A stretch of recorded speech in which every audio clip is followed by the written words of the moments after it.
बंधुओं, यह जो दहेज रूपी दानव हमारे समाज को नित्य प्रतिदिन डसता जा रहा है, इसे अगर हम और आप सब लोग मिलकर के दूर नहीं करते तो एक दिन हमारे समाज की बहुत भयावह स्थिति होने जा रही है। दहेज देना ही अपराध नहीं, साथ में दहेज लेना देना दोनों ही अपराध है। पर देने वाले की भी कमी और लेने वाले की भी कमी।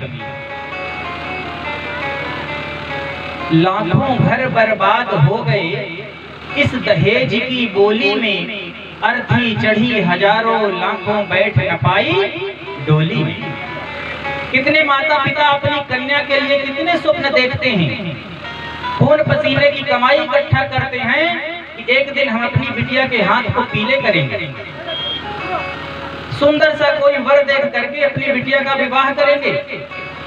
पर जब बिटिया विवाह के योग्य होती है और पिता जिस घर के दरवाजे पे जाता है उसके लिए वर खोजने, तो वहीं एक लंबी लिस्ट की लाइन की मांग हो जाती है।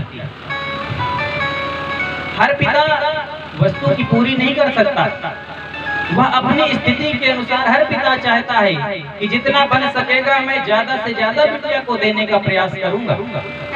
न जाने कितने घरों में जाकर के अपने पगड़ी रख देता है, परंतु दहेज के लोभी राक्षसों को कभी ऐसा महसूस नहीं होता कि जिस प्रकार आज इस बाप ने हमारे कदमों में अपनी पगड़ी सर को रखा है, कल हमारी बिटिया होगी तो हमें भी किसी के सामने सर रखना पड़ेगा। कि कितनों ने बेचे मकान है, अब तक अपने रहने के,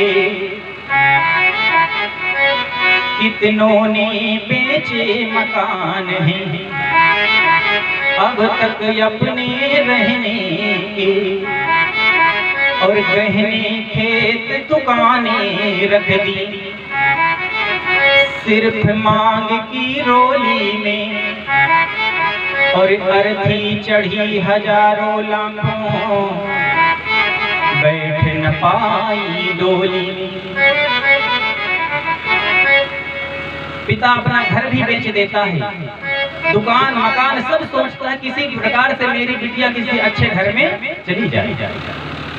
पर इतना भी देने के बाद भी फिर भी जब बेटी को परेशान किया जाता है, उसे कभी फांसी के हवाले कभी आग के हवाले किया जाता है, तो उस माँ बाप के हृदय में कितना दुख होता होगा।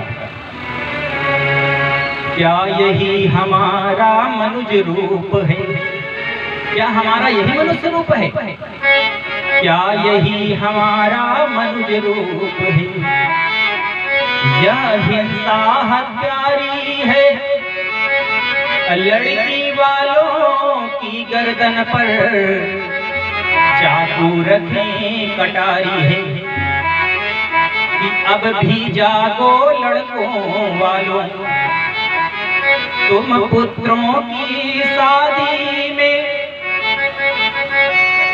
अब भी जागने का समय है। अगर अपने पुत्रों के साथ ऐसा बर्ताव करोगे विवाह में